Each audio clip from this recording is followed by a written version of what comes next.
And Toretta intercepted by Teague. George Teague to the end zone. Touchdown. Hall is now right in the middle. That's their blitz.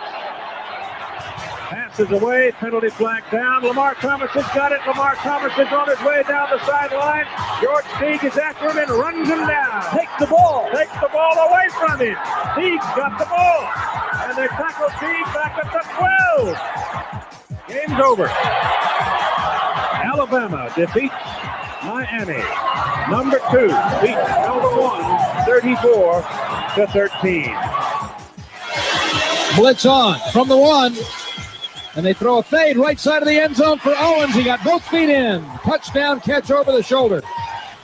Look at it. Here we go. They're going to have a big fight. There goes Owens. Puts it down. And he levels it. Here it goes. And now Teague is aimed at by an offensive lineman. Flozell Adams pulls Teague away. And Owens is waved to the bench. And he stands in the middle of the star and holds the ball out. Let me tell you something, Brad. Terrell Owens started it. Emmett Smith went out to the 50, trumped him. Now Terrell Owens comes back, and George Teague said, you know what, I'm not going to take this. Good for George Teague.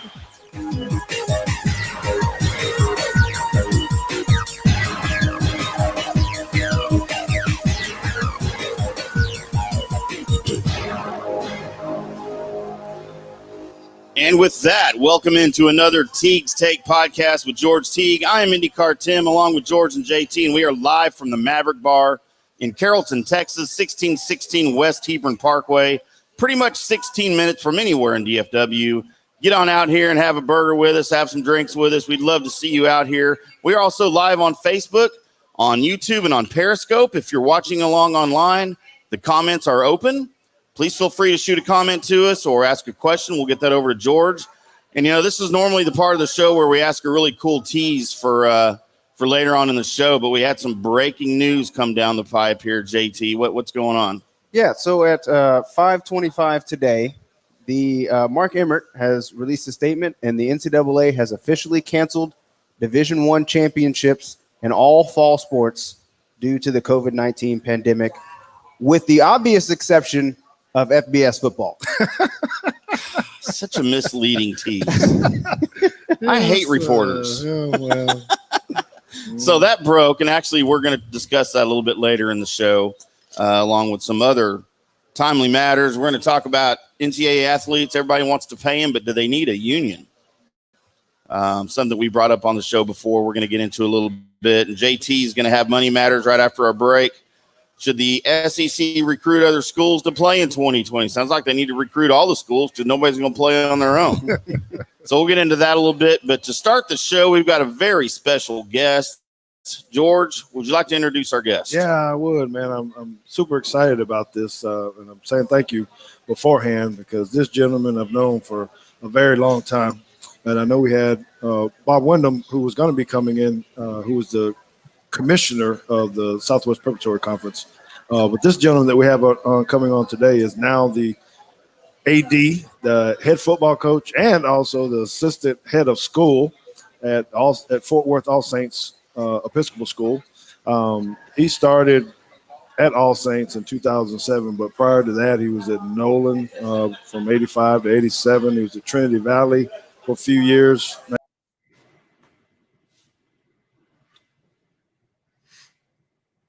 In the gang, Troy Aikman, all those 2002 to 2006. He has 6 championships within the SPC, Southwest Preparatory Conference.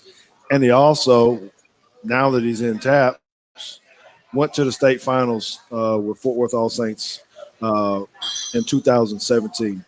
Amassed a record, 137 wins, 43 losses as the head coach. Coach Aaron Beck, welcome to the show, my friend. Glad you're here. Thank you, George. Good to see you, JT, Tim. Thank you guys for having me. Thank you. We're delighted, and thank you for taking my call this morning. I asked you to we had a bit of a scheduling snafu, didn't we? Yeah. For the first time in show history. The first one, I'm like, uh-oh. It won't be the last, I promise you. Yeah, so that we'll talk about this a little later, but that bottle of wine, I'll make sure I get it to you here pretty soon. There you go. Now we're talking.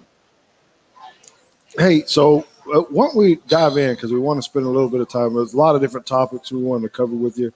But you got this very unique, I guess, relationship with both of our private school organizations, being in TAPS now and then coaching in the SBC for many, many years. So can you talk to us a little bit about why or how you made the move from SBC to TAPS with All Saints? Yeah, it was certainly a move that didn't happen overnight. We started the process and our due diligence with the TAPS organization a couple of years before we made the switch. We even started to schedule our non-conference games with TAPS teams. So, we had formed relationships with Prestonwood and Trinity Christian Addison and Nolan Catholic before we decided to make the move. And the perception, of course, is always it's all about football. But the reality of the Southwest Preparatory Conference being so spread out, they're challenged by geography from Oklahoma City to DFW to Houston to San Antonio to Austin. And looking ahead over the next decade, we were looking for something a little more local. While, All Saints had been in SPC for right around 20 years, we just thought the future of the DFW area rivalries we were starting to form with healthy rivalries with local teams changed the school dynamic in regards to competition. And of course, the year that we came in, that was a little bit controversial because we joined TAPS in mid-contract football time.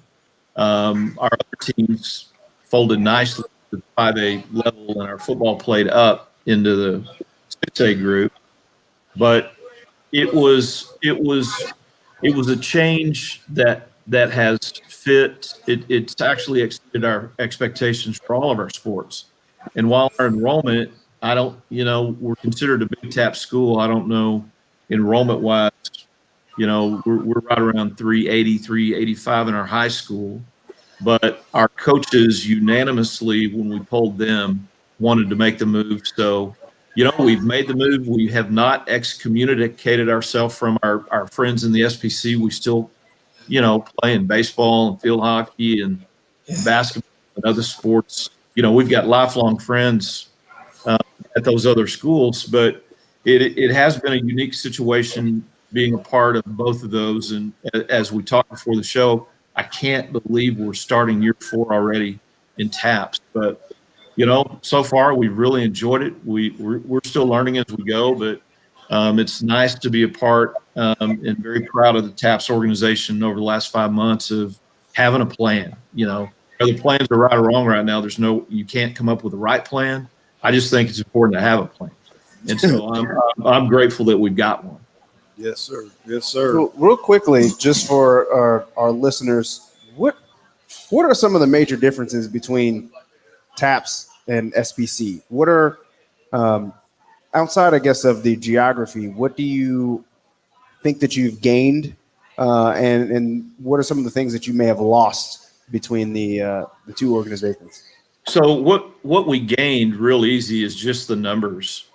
There's more competition. And that's where we were becoming a little bit worried. Holland Hall, which was a founding member of SPC, had pulled out. And in Oklahoma, privates can compete with the publics. And when they decided to make that move, and then, how sometimes the rumor mill starts, and other schools were starting to look in different directions. And actually some other SPC schools had contacted TAPS and contacted us to let us know that they were considering it. And we just decided to sit on the sideline. And as that evolved, it just turned out that it was the best fit for us. What have we missed? Probably the biggest challenge for us has been, there's not very many schools in the state of Texas that play field hockey. And so we've lost a little bit of competition in that sport. Hopefully over the next decade or so, some other TAP schools will decide to get in on that game as well. Having said that, all of the SPC schools we still compete with in field hockey too. So, I'm just like any organization you're a part of for a long, long time, and dear friendships are formed. And, I'm meeting, periodically with the athletic directors on that side. But again, just the amount of competition for us, more so than one or two schools, it's been really refreshing. And, with the size of TAPS, and I'm just this, George, you can correct me, the number of schools around 233, 34, 35, somewhere in that range. Yes, sir. By the time we left SPC, I think there were 16, 17 schools. Oh. So TAPS is much larger. And so there are more, gosh, this is an overused word over the last 6 months, but more protocols in place and Protocol. there's necessarily one or two schools and TAPS that can redirect the entire organization, and that's been great for us. So what about and because this has always been interesting to me, the lack of overlap maybe in the SBC. How did your coaches feel about that? Was that something that you liked, embraced? Where football season and SBC was, I think, 10 weeks, right? And stopped, and then can you tell us about? Yeah, the way SBC is structured, they play their what they refer to as a counter instead of a district. So they play through their counter games, and during my timeline, that changed times from geography to enrollment. There's just no way to come up with a perfect scenario when you've only got 17 schools and you're spread out. I will tell you, when I was a younger coach, I did not like it. The older you get, you kind of enjoy that. Hey, I know right when this is going to end.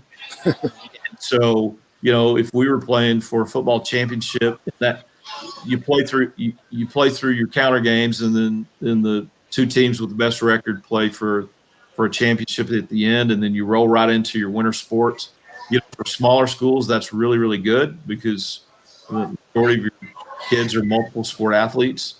And again, for us, being right around 380 in the Houston schools, VHS, St. John's, Kincaid, their numbers were getting up there. And, we were always competitive in football, but some of our girl sports struggled with that disparity of enrollment. So, our coaches have really, and our families too, we rolled in and had some immediate success in girls volleyball and girls golf. And no matter where it is, when you're successful, parents get excited.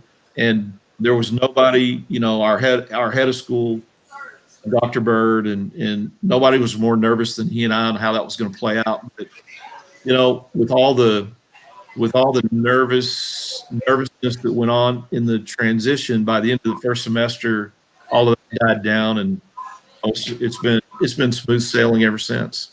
That's good. That's good. And I'm hoping that my football team can have a little bit of smooth sailing. So most people probably don't know that Coach Beck and I will be matched up in a district game this year. And we've already been teasing everybody because you got a whole lot of studs, but there's two that I know that our fan base is going to want to hear about.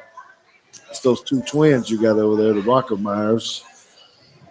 Yeah. Tommy and James. Tommy and James. And, I'm fortunate because I got to coach Jack and Luke as well. So, when I got to All Saints in 2007, the Booster Club president came to me and she said, "Hey, do you know who Blake Brockermeyer is?" And I said, "Well, I don't know him personally, but I sure know who he is." And she said, "Well, he's got 4 boys in the school, and, the football coach before you didn't really reach out to him." And I called Blake, and we went out to lunch, and he took over our strength program at that time. And I've got a son that was kind of right around the age of Luke. And so my second year at All Saints, we started Pee Wee football down in the second grade, and Blake and I coached it. And after that first year, I told him, I said, man, I can't do this again.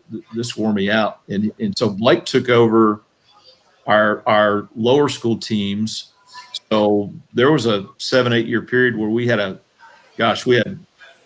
second grade, third grade, fourth grade. We had teams all the way up to middle school, and Blake coached his boys up through that. And then he transitioned into our middle school coach, did that while the boys were coming through. And then when Jack hit his sophomore year, Blake moved up at the high school level. So heavily involved in our program until a couple of years ago. He came to me after our first year in TAPS, and he said, man, I don't know what I'm going to do.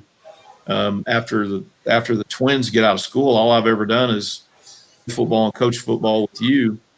And so we visited with SMU and UNT, and Blake landed at SMU. He's been there the last 2 years. And then in May, when all of the question marks of the season started to come up, he and I were talking, and, the time worked out where right for him to come back and coach the boys the last year. So we've got Blake back with us, and, watching the twins grow up and gosh, I guess the twins, when I got to All Saints, weren't even in school yet. So being associated with the Brockmeyer family over the last 13, 14 years has been a true blessing for me. He's a dear friend. His wife, Christy's fantastic. The boys have all been phenomenal. Jack just graduated from Rice. Luke's, playing down at UT, and I think it was a little shock where they've landed and where they've ended up. But we're my next question. Can I get a roll? Can I get a roll tide? Roll tide, right? And so we're real excited. We've had players with offers from Alabama before. As a matter of fact, 5 years ago we had three players in one class with offers, and dadgummit, nobody ended up there. So internally, our coaching staff's pretty excited too. So, over the last 5 months, Blake been able to be home and train. I mean, these cats have been practicing football for the last 5 months, with dad in the garage, in the yard. And they're twins. You wouldn't know it. If they walked into a big room with 20 people, you wouldn't spot them and say they're related. But out on the football field, you can tell they're related. Tommy hit the growth spurt early. I mean, you could tell when Tommy was in middle school, he was going to be a reincarnate of Blake. How big are they? James grew a little bit slower and really kind of hit his stride over the last 12 months. We tell everybody, when you walk in a room, you notice Tommy. When you're out on the field, you better know where James is, because he's the dog of the two. But Alabama's not only getting two great football players, they're getting a great football family. And so we're really, we're on cloud nine for the boys. Did they hire you to get you? No, man. Let me tell you. Did they hire you? Hey, you know what? I know how to do this, and kinda I know how to do this. I've passed that age of wanting to do anything but what we're doing. I think coaching, being able to be a part of high school football in the state of Texas is just about as special as it gets. And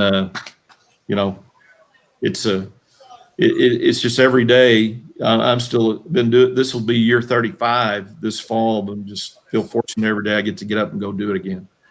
Well, thank you, sir. I have one more question before we let you go. Okay, because I would like to get your input on this, because you are, as a high school coach, an athletic director, and a head of school. There's a lot of stuff you got to think about when we're getting ready to play fall sports. And this is something we're going to be talking about here soon. So with the Big Ten counseling games, Pac-12 counseling games, and now the new news of the NCAA counseling things, how do you feel leading your school? Does this impact us in high school? Can we be totally separate? What do you think? How do you feel about this? Will it impact All Saints?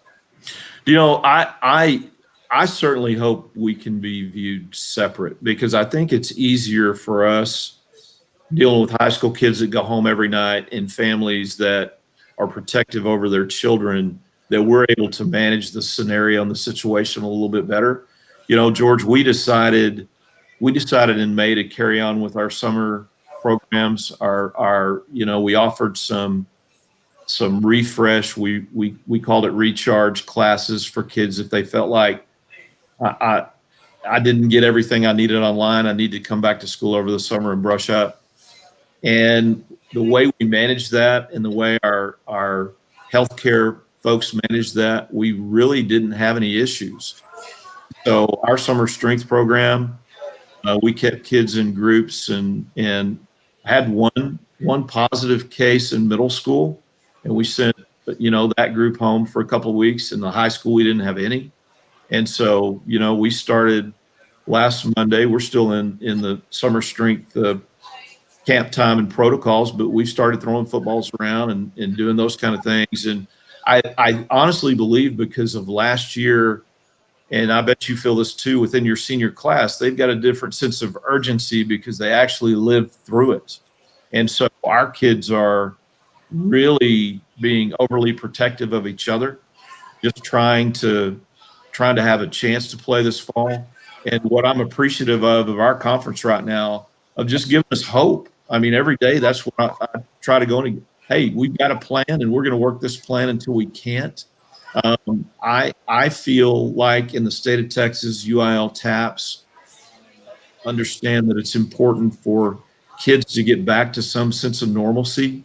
And even when you look at the ebb and flow of recruiting and the high school season tied to the college, I just think it makes sense if we're safe and we can, and we take care of each other. And I told somebody the other day, and don't get me wrong, when JP2 and All Saints line up, everybody's going to be trying to win the game. But this year for me personally, it's just I want to see kids play. I want to see them be able to get out on the field, and whatever we can do to give us the best chance. And I love the plan we've got playing through our district and unabbreviated playoffs. And so hey, we're coaches. We got to be optimistic, right? So we're gonna sell the vision we heard today and march to that drum till they take it away, and hopefully they won't. Yes, sir. Well, we do appreciate it, brother. Thank you for your time coming in, spending a little bit of time with Teague's Take. Give us your views on a few things. I'm sure we'll be chopping it up real soon, and we'll sit down and have us a glass of wine. All right. So thank you. Hey, look forward to it, guys. Thank you very much. Thanks, Aaron. We appreciate you, buddy. Thank you. All righty. Take care. There he goes, Mr. Aaron Beck. Great. Appreciate his time for sure. Lots of insight, man. I told you when we were talking about doing this show, my lack of knowledge about high school, especially private school football in Texas. And man, every show I'm learning a little bit more and getting to meet the people involved in it. And it's really cool, man. It's a lot of fun. It's a lot of fun. Yeah. And then, next week we'll have a guy off of his staff actually who was involved with the Cowboys. And now, with his middle school program, Glenn Stretch Smith, we're looking forward to having him on too. So what do you guys think about this though, man, with all the announcements, and the FBS conferences canceling, now the NCAA. So I guess I'm a little confused, especially after this announcement that wasn't really an announcement from earlier. How involved is the NCAA when these conferences cancel these games? Like, did the Pac-12 call the NCAA and say, "Hey, look, here's what we want to do, and I think it's best for our conference"? What are the other conferences thinking? Or is the NCAA, like I feel, just this? They're off in the corner somewhere doing their own thing and trying to be involved in these other schools' announcements now. I'm going to let JT answer because I got some pretty strong feelings about this. So I'm going to go ahead and let y'all chop it up for a minute. All right. So I was trying to figure out what the points of conferences were. How did we get here in the first place?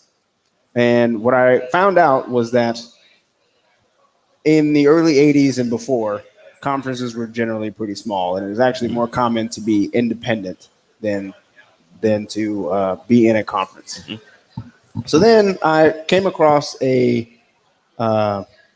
lawsuit that was the board of it was the NCAA versus the Oklahoma Board of Regents in 1984.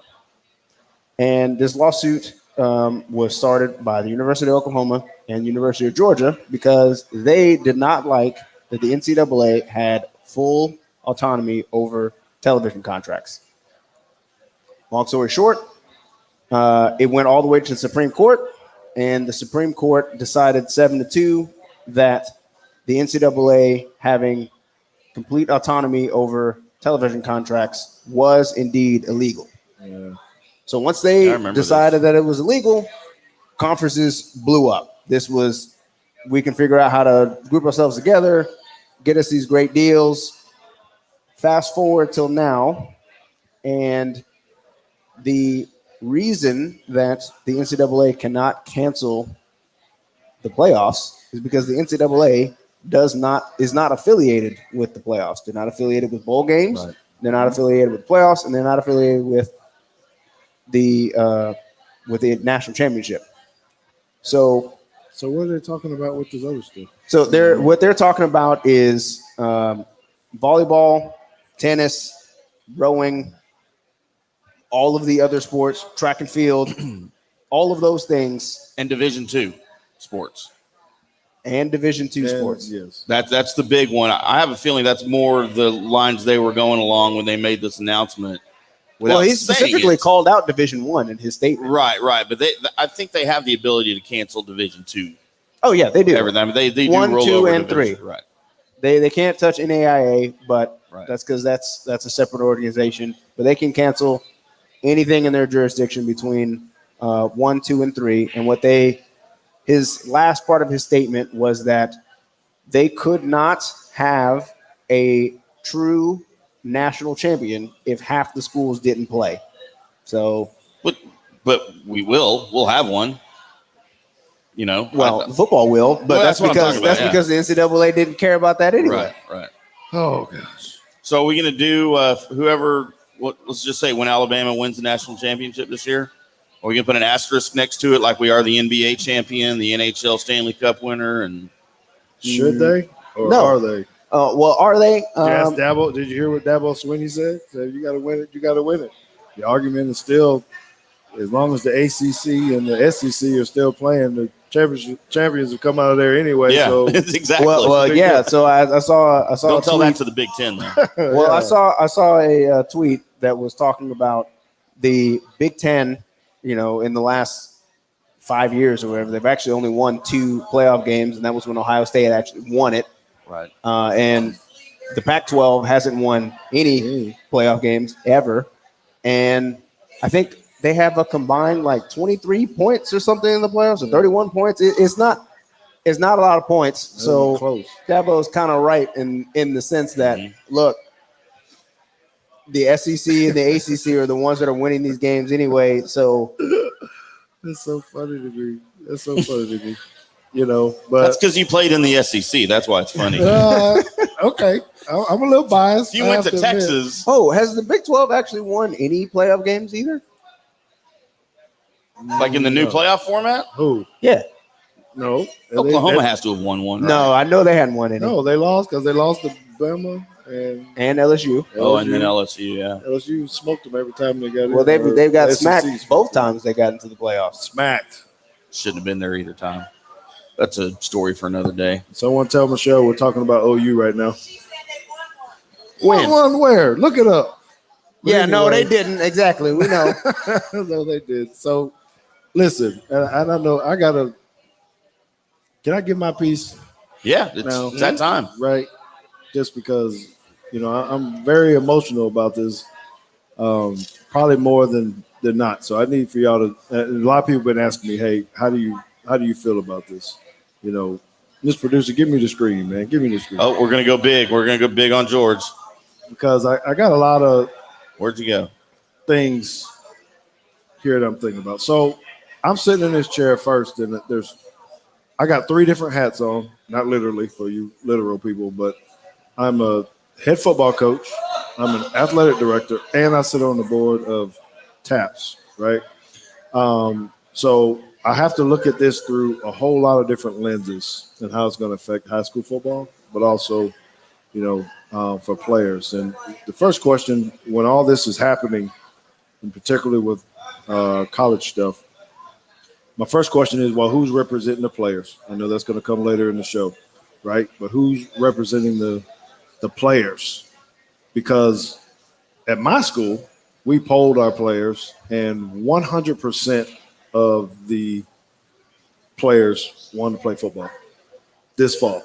Not in the spring, not later. So when I'm looking at what coaches are saying, and you're listening to head coach of Penn State and, Nebraska and everybody else saying, a few schools that are still wanting to play, they're listening to their players and they want to do that. Now, when I put on my other hat as athletic directors, other things come in, right? How does this affect us financially? How does this work in the competition and all these other type of things? What is best for the total athletic program?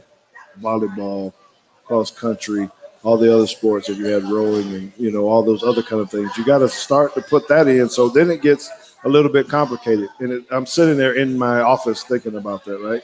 But now I'm sitting on the board, my third hat, I'm sitting on the TAPS executive board. And now we're trying to make decision as a organization, which has nothing to do. It's not fine-tuned in on the athlete necessary. It's about every individual institution, right? So my personal feelings may go into this meeting, which might be totally different from what we want on the board. So right. I'll look at that with the conferences, the NCAA, and the head coaches. It's the same thing. They may not all match up. So we all get pissed off, right, at each other because you got doctors and officials who are thinking differently. You got a doctor down in Dallas County is saying that it's super, super bad, and you got another one up here in Collin County that's saying, hey, it's not that bad. You can go ahead and play. So we got two different – it's just like everything else. I just tweeted it out. There are always two sides to the story. Now, I want to play. My coaching staff want to play, right? Our players want to play, but that's not the case for some schools down in Dallas that don't really want to play. So how do we find a middle ground? I don't know how we're going to do it, fellas. And regardless of what the SEC does or the ACC, that's why Bob Windham is having his meeting tonight, because Big 10 canceled and Big 12 canceled. And Pac-12. Pac-12, yeah. Pac-12. I probably did that a couple weeks. Shows you how much I care about them other conferences. So this it's a whole lot more complicated than we tend to make it. But I'm sitting in it. I'm drawing on my board. I'm trying to figure it out. Coach Beck just said it, protocol after protocol after protocol. Man, you can sit here and look at my computer right now. There's too many doggone documents opened up because I'm working on the volleyball protocol of how do we get in and out of the locker rooms? What are we going to do before games? It's crazy. It's crazy, right? So that's me bloviating. Enough on that. We're going to talk a little bit more about this a little bit later, but just know Coach T, John Paul II wants to play football. Right. And I know Alabama does, and the SEC does, and the ACC does, and the Big 12 at this point. So let's get it on. Let's do it. Real quick before we go to break, I wanted to talk about Andrew McAllister's comment here. He said, let's not confuse Clemson with the ACC, though. Clemson is the ACC, the only team who can do anything from that conference, whereas the SEC had Bama, Auburn, and now LSU win a national championship in the last decade. The only thing that I would say to Andrew is that he is forgetting that Florida State did win a national championship. Yeah, I was going to say that wasn't always the case in the ACC. Yes. Yeah, that wasn't always the case. So in the last decade, the ACC does have 2 national champions. They might have 3. Well, I'm just saying. Now that Notre Dame's in, are they considered part of the ACC or not? No, they're not part of the ACC, and they also haven't won a national championship in the last decade. They've been there. They did not win, though. They got smacked in round 2.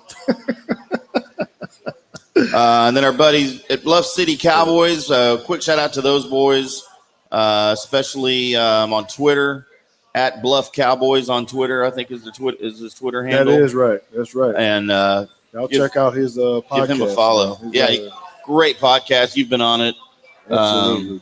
A lot of good information. We enjoy those boys over there. So, and then Andrew, of course, he says he did forget about LSU. Thanks, JT. You know, who wouldn't? Yeah, we all forget about FSU. FSU for that as much as we can. Tomahawk chop. I guess it's probably been banned now. Also, I don't think so. They banned the. No. Braves still do it. So I don't know, man. Is it legal though? Who cares? It's the Atlanta Braves and whatever. By the way, y'all know who brought that tomahawk chop to the Atlanta Braves? Was that you? They didn't always have it there. Is that you? No, it was not me. I've never played for the Atlanta Braves that I know of. Well, we just talked about where they did it in college, FSU. So it must have been famous FSU FSU alum. Deion Sanders. Deion Sanders brought it with him when he went to the Braves, when he was drafted by the Braves. Come on, that ain't when it happened. Yeah, absolutely. It had to be happened before then. Nope. You and Deion are just that old. Yeah. Wait, I'm the same age. I'd take you, to Deion, and Timm are just that old. No, man. I think on that note, that's a good point to take a quick break. Yes, it What is. you boys think? Then we'll get into some money matters on the other side. This is Teague's Take with Timm, George, and JT. Well, actually, I got to put George's name first. With George, JT, and Timm. We'll do it that way. It's all right. We'll be back right after this. ProfoundSites.com for your personal and commercial needs. Websites built, repaired, secured, maintained, and found. Brent Thomas and ProfoundSites.com provide e-commerce development, website development, online marketing, web, mobile, and e-commerce consulting. With over 10 years experience, Profound Sites is responsible for creating GeorgeTeague.com, where you can hear Teague's Take with George Teague every week. Brent Thomas and Profound Sites can take you through the entire pain-free process of building your new website. From initial discussion to planning, design, to coding, and making your site live and discoverable on the internet. Contact Brent Thomas at ProfoundSites.com or email him at brent@ProfoundSites.com. Hey, this is IndyCar Timm. I want to talk to you about the Maverick Bar and Grill in Carrollton, Texas. It's North Dallas's premier sports bar and grill located at 1616 West Hebron Parkway. It's 16 minutes from just about anywhere in the DFW Metroplex. With all of the live action on dozens of TVs and the big screen, it's the place to hang out and watch the return of sports with all your friends. Friday and Saturday nights, you'll find the best live music in DFW right there at the Maverick Bar. And of course, on Thursday nights at 6 p.m., you'll find Teague's Take broadcasting live with Alabama and Cowboys legend George Teague. Come hang out and be part of the show. Check out the Maverick Bar and Grill in Carrollton, 972-492-7500, or on the web at themaverickbar.com. Need a one-stop shop for Cowboys news and happenings over at the Star in Frisco? Click on over to CowboysSI.com. Featuring Mike Fisher with 30 years experience covering America's team. It's the most popular of all the Sports Illustrated sites and home to the Cowboys Blitzcast podcast. CowboysSI.com is the place to get inside your Cowboys. With such a talented team of writers and reporters over there, you'll always know the latest about personnel and roster moves, salary cap issues, and draft class status. Click on over to CowboysSI.com and always be in the know and get the inside scoop on America's team. Increase time inside your home, noticing all the little things needing attention? Let Repair Resource be your one trusted contractor to tackle all of your home repair needs. They do it all: electrical, plumbing, drywall, painting, and flooring of all types. They can even handle your exterior needs, like fencing, patio covers, concrete pads, and decking. No job too big or small. Repair Resource does it all. Call them at 972-415-1198 or visit them online at www.repair-resource.com. Hello, Teague's Take fans. This is IndyCar Timm, and I want to talk to you about our good friends over at Meat Church. Do you need to take your barbecue and grilling game to the next level? Check out the great line of products from Meat Church Barbecue, from seasoning and rubs to full-blown recipes for things like pork belly, burnt ends, smoked queso, beef ribs, smoked bologna, and Texas-style brisket. Meat Church has what you need. If your barbecue and grilling game is lacking, check out their barbecue classes and other events. They'll help you raise your game to impress friends and family. If you're in the Waxahachie area, please check out their store at 205 West College Street, or give them a call at 214-980-1063, or head on over to meatchurch.com for locations near you where you can get all their great products, or order directly online at meatchurch.com.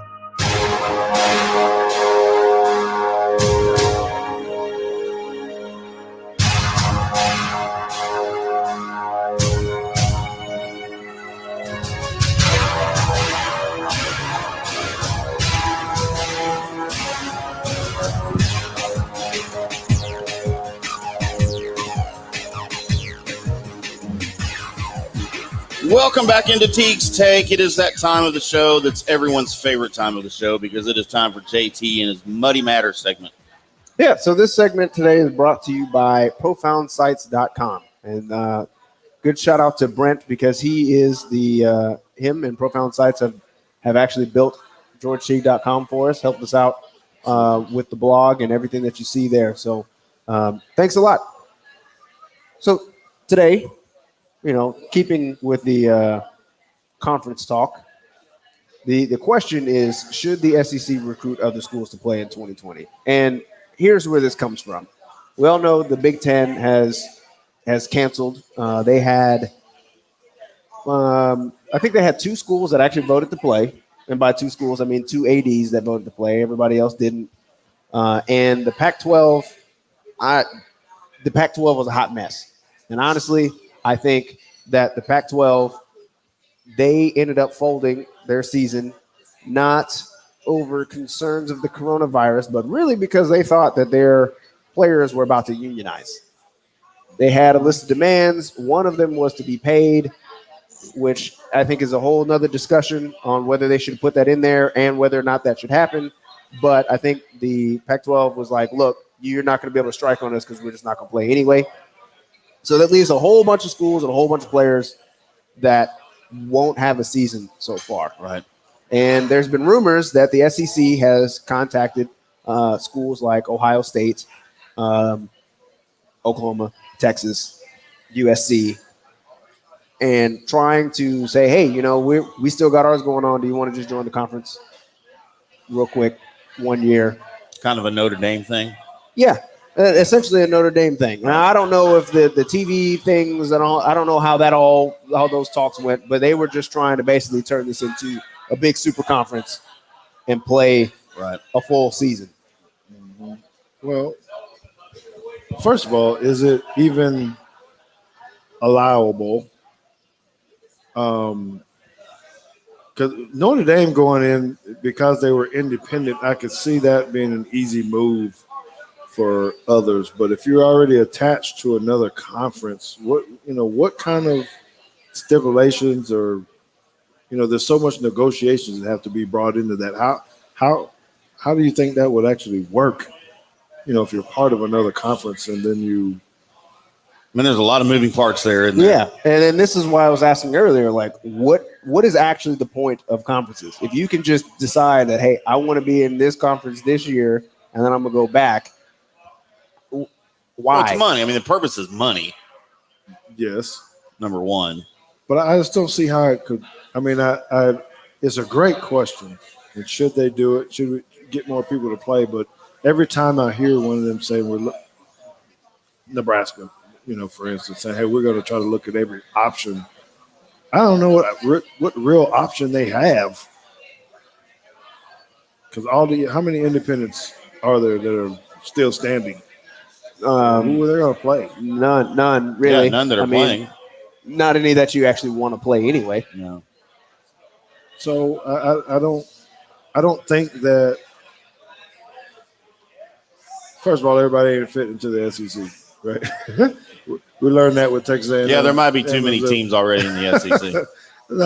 No, we're stacked already. I know what you're saying, but I don't even know they want to do it, especially if they're really good in that sense that you want to bring another person in to dilute what you already have.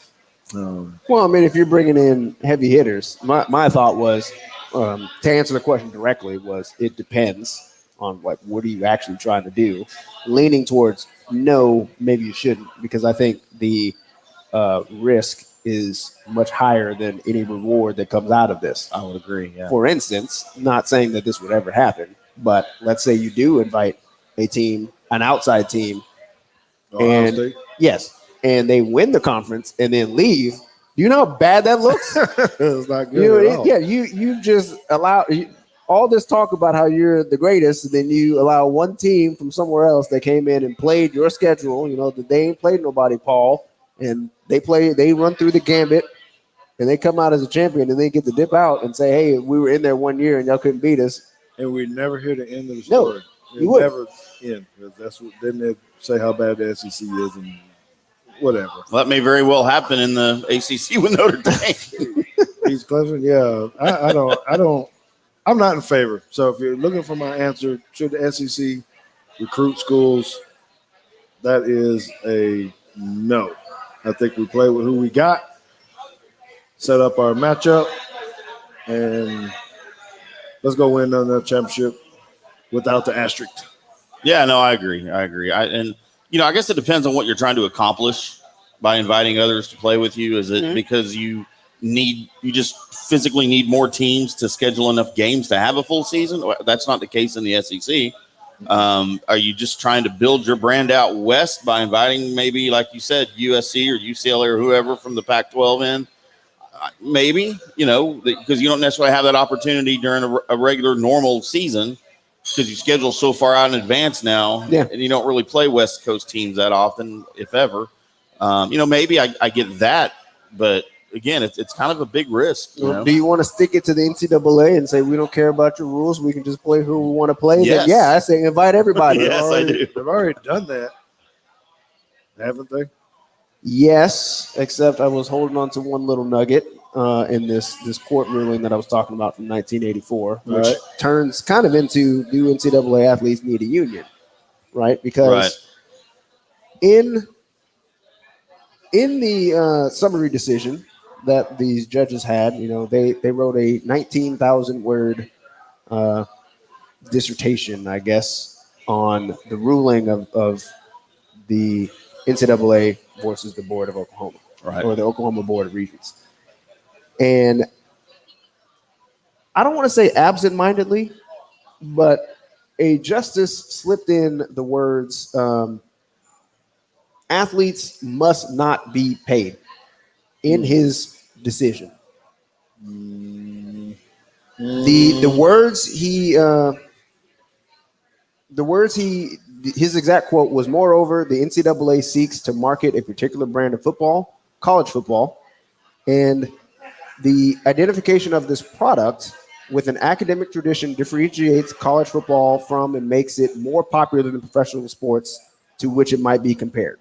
And then he goes on to say, such as, for example, minor league baseball. In order to preserve the character and quality of the product, athletes must not be paid, must be required to attend class, and the like. That was part of the ruling. And since that set precedent, and then, Ed O'Bannon came later to kind of undo a little bit of it, the NCAA has been able to use that quote to win many a lawsuit. Well, overturn it today. Go back. And I don't think that would be hard to do right now at this point.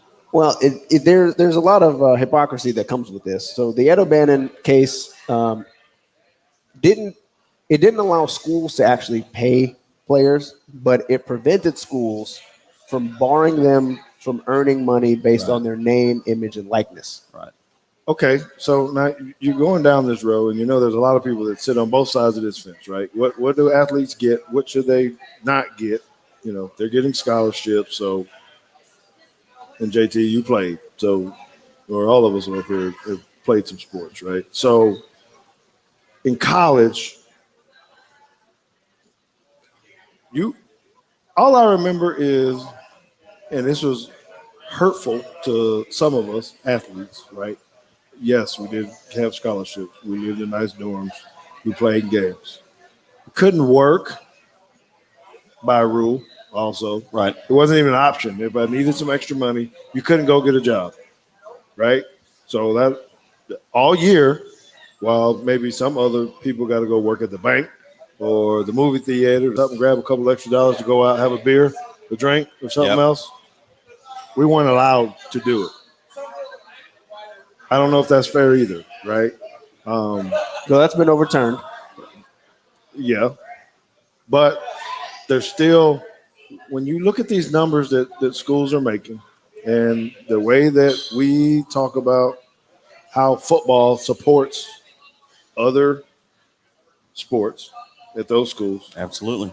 And then, I mean, now maybe things are being retroactive of what do you get for likenesses, the sale of jerseys, the video games that you're on, This goes into why the players need to be represented in some form or fashion, whether or not they're actually receiving a check. But I think this pandemic is showing well enough that there's not a voice for the athlete. You got athletes that are coming out on all social media platforms saying, we want to play, hashtag we want to play, and all this kind of stuff, because no one is having this conversation with them about what they want to do. Decisions are being made in the office. So can a union be used without, I don't know all the specific legalities of what a union is, does that mean, but we need to have a voice. Players need to have a voice in critical decisions, and particularly in times like this when they don't have one at all. It's being made by some commissioner, someone sitting, in the NCAA office in Indianapolis or wherever, and have no clue what those guys want, because there's people that aren't going to be able to maybe affect their draft status, right? We're hearing that out of Joe Burrow, and he's saying, thank you, Lord, that we were able to play. That could happen to some guys this year. Now, I know they're trying to make some other rules. You get an extra year and all that kind of stuff. But, man, it just – I think guys need to be represented some kind of way. And there's no better time now for the smart guys trying to figure out how to do it. Well, it seems to me the system that's in place now is surely broken. Because the NCAA is supposed to be that organization that's protecting those student athletes, and they're doing the opposite. They're not. They're not protecting them. It's a terrible situation as it's evolved over the 100 years. That student athletes have mattered, and it's something that's got to be done. Whether it's a union or what. If you don't, for those of you that are not in favor of a union, then come up with something else. Come up with something better. Yeah. Have either one of you actually been up to the NCAA headquarters? I have. I have not. Did you enjoy it? I was a little underwhelmed, actually. I mean, there ain't a whole lot. There's not a whole lot to it, but that's why it's way up there. And, right. So I don't know what you can do, but there should be something. I mean, well, I have a thought on what you can do, at least for licensing. Let's hear it. Because you can have, maybe union is not the right word, but that's kind of basically what it is. It'd be a third-party licensing group, maybe something like the NFLPA, because this is how it works with Madden, right? You're in the game. You don't have to worry about figuring out how much you're going to make from appearing in Madden. The NFLPA does that. They do all the talks with EA and all the rest of that, and they just say, hey, we're the group that advocates for the players, and we'll make the contract and divvy up the money appropriately based on like how often, how big of a star are you? Are you on the cover? Are you not on the cover? Are you on? This is why he's my son. See, because this is why he's my son. Because I've actually made this case that basically what I'm hearing, and you can correct me if I'm wrong, it's almost like a profit sharing pool. The way I would see it is exactly what he just said. They know how many jerseys are being sold. They know how many times the kids on a game or whatever. It is exactly like the NFL. I used to receive a check at the end of every season. I wasn't negotiated. I forgot what the name of the deal was. It was just mailbox money. It was for all the other things that I wasn't involved in. Right. And I came in at this tier every time. It was kind of a minimum deal. Quarterbacks and others, all the big high name kind of people got more. I don't see why we can't do it in college as well. Put this stuff in a pool. I don't know if it has to be for only scholarship players versus non-scholarship and all that kind of stuff. But it could be a system where either that, say, don't give them the money while they're in school. Wait till they finish. Maybe it's after 4 years. You get a big lump sum or something. I don't know. Same way with, I think there should be annuities for players. If we're not going to give them the cash, we know they're putting their body in harm's way. There's a lot of stuff. Just like us, we get $300 a year for every year to play, or something that goes into a pot. Yeah. A pool. Once you finish your 4, 5, 6 years, you've accrued this money that is now in a money market, because we're always trying to get financially stable, right? That the players can then pull off of immediately or when they're 45, 55, or whatever it is. I don't see why something like that couldn't be reasonable, of what you're saying of, hey, give some kind of profit sharing to these guys. Because let me ask you too about this, because as I was looking at this stuff, I found the answers to some questions that I've had in the past that I wasn't actually sure how it worked. And if I actually would have sat down and thought about it for like any amount of time, it would have just made sense. But have you ever noticed how there are so many athletes, non-football athletes, that participate in the Olympics, win gold medals, and they're still in college, and they go back and they continue to play. And I think it was Clemson's quarterback in like 2010. He was actually playing baseball. He was getting paid professionally to play baseball, but was playing football at Clemson. You're like, wait a minute. Well, how is this? Can't be pro status. And so, but apparently this has always been okay. This has always been above board. Well, not the Olympic thing. The Olympics actually for a while, until the Dream Team, they didn't actually want any professional athletes at all until they realized how terrible of an idea that was. Because other countries were giving those. Yeah. Right. So there was, I think it was Ledecky. She won gold, I believe, and it was either gold or silver, but she ended up getting $15,000 from the U.S. Olympic Committee for swimming. And she was allowed to go back and continue to swim. Where we got into some problems was there was a swimmer that was at Texas, and he was from Singapore. Singapore has different prize money for winning gold. They won gold, and they gave that athlete from Singapore $750,000. And the incident was like, oh, hold on, wait a minute. It's way different. $15,000 we can handle. $750,000, that's too much. And I'm wondering, kind of like, what's the difference? How do you draw a line between? Because at the end of the day, anytime you are trying to go get a job, all you want to be paid is market value or better. Yeah, but that's the other argument of even now with what we're talking about is what happens when the booster comes in and hires you to work at the Maverick Bar and you're a bartender, but he's paying you $50 an hour instead of just for tips. Because the booster is trying to take care of you. Somehow you had $1,200 in sales, but you made $3,000 in tips. Yes. Yeah. And but again, to me, that's like either you allow that or you don't allow that. You can't put a monetary value on that because the quarterback of the Dallas Cowboys gets more airtime than the quarterback of name a team. Any other team. Yeah, but they're then saying that recruiting will change. They don't have that problem in basketball. You say that's why Duke and North Carolina got all the studs all the time. They don't win though. Money. Yeah. And also, fans, if you haven't watched the Scheme documentary on Netflix, you should. It was all about the college basketball scandal and everybody potentially going to jail and all that kind of stuff for paying people. It's actually really interesting. You should check it out. Thank you. So let me ask you one more question. I don't know how much time we have. But so for me, national championship game, make the big play, right? Everybody knows it was the intro, the strip. That was you? Yeah. Oh. That was JT, actually.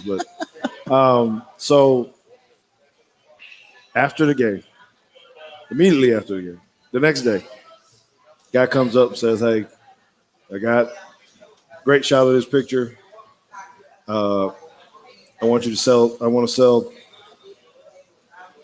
to print 10,000 of them. I want you to sign them all.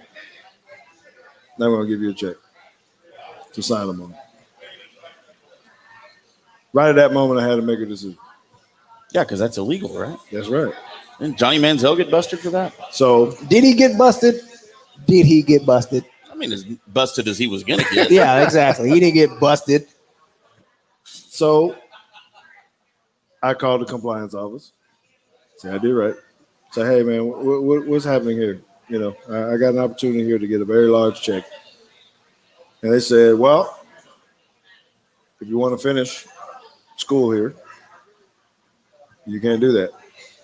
Or you drop out, sign all those, grab a check.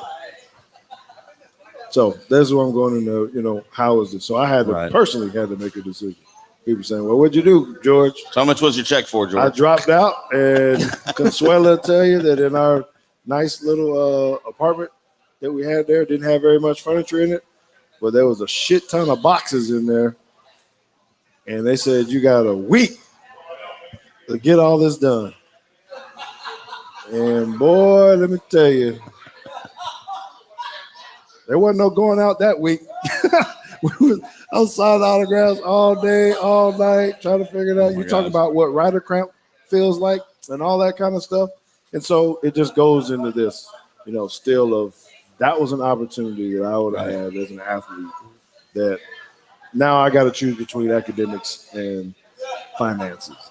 I don't know what was going to happen in the draft. It's an unordinary amount of money that I was going to walk into. Yeah. And I didn't feel that there was a way for me to not do that for my family. JT, you are on the way. But you did it the right way. Yes. But it's still a choice of the decision. That could be with anybody. Right. You know, hey, we want you to sign a bunch of jerseys. We want you to sign a bunch of different things. Last question, because you also played in other bowl games. I did. That you got prizes, that you got swag and potential gift cards and merchandise and or watches that don't come from the NCAA.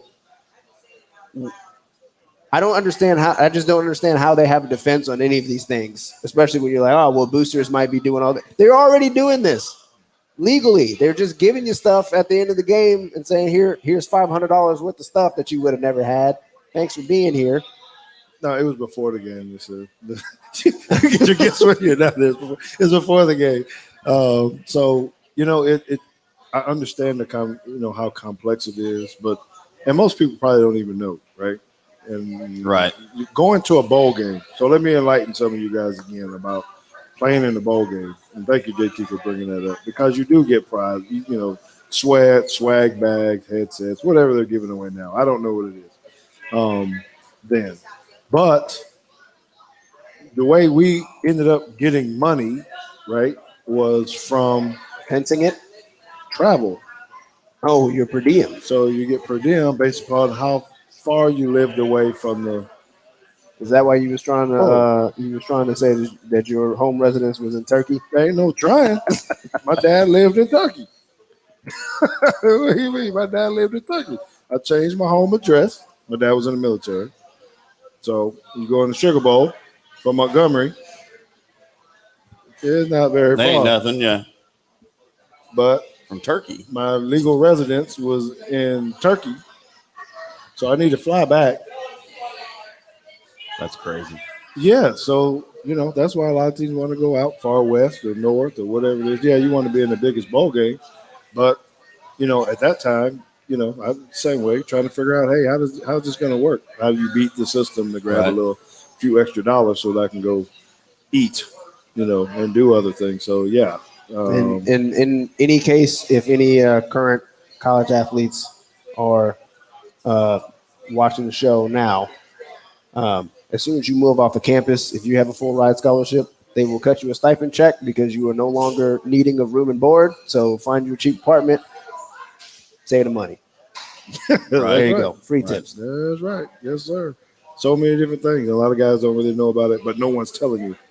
No one's telling you. So get on it. Well, this is the kind of insight you get from college star, pro star George Teague, telling all the stories, all of the insight. I think we're gonna get some good Drake stories as well. Yeah, Drake maybe. University, I mean, I didn't get Drake nothing free though. University. I couldn't even get socks when I was at Drake. That's why we hated the basketball team so much. Yeah, I'm gonna say it. Our basketball team was not good while we were there, and they kept getting all the crap. all the free stuff. Only team over there winning championships was us, and we couldn't get nothing. What about the Drake relays? Well, I mean, the Drake relays did bring a lot of money, but it definitely wasn't because of our track team. How many football players ran on the track team at Drake? Did y'all have? I will tell you how many football players ran on the track team at Drake. Absolutely none. You know why? Because we were non-scholarship athletes, and they wanted us to run in the Drake relays for free. So they actually came to practice. Here we go again. They came to practice, and they said, hey, we didn't do a good job of recruiting. We don't have any sprinters. All we got is these hurdlers, and they got to run the 4x1.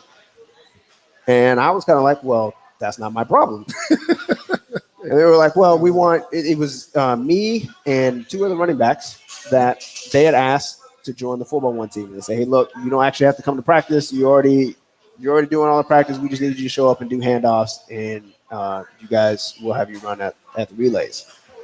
And me, not wanting to get embarrassed on national television, was like, oh, so you want me to get out here on this track and run against world-class sprinter Jeffrey Dents for what? Yeah. Can I get some books or something? And they were like, nah, you just get a chance to get out here and take last place. It's for your love of the school. And I was like, nah, this is not for me. I'm not going to get out here and get dusted for nothing. I thought I raised you better than that, man. You gotta go take that competition, man. Pulling the curtain back a little bit on the Teague family a bit. Yep. So we want everybody to join us next week. We've got Glenn Stretch Smith. He'll be on the show with us, former NFL coach. Was with the Cowboys for a number of years under a number of coaches. Yes, sir. So we'll get into him a little bit. We want to thank everyone that's made this one possible tonight. The Maverick Bar, certainly 1616 West Hebron Parkway in Carrollton. Of course, CowboysSI.com, Meat Church Barbecue, Repair Resource, and ProfoundSites.com. As JT mentioned earlier, go check those boys out on the web. And I guess until next week, we're going to call it a show, and we'll be back at 6 o'clock next Thursday. Same place. Here at the Maverick Bar. Please come see us and hang out. Until next week, we'll see you later. All right.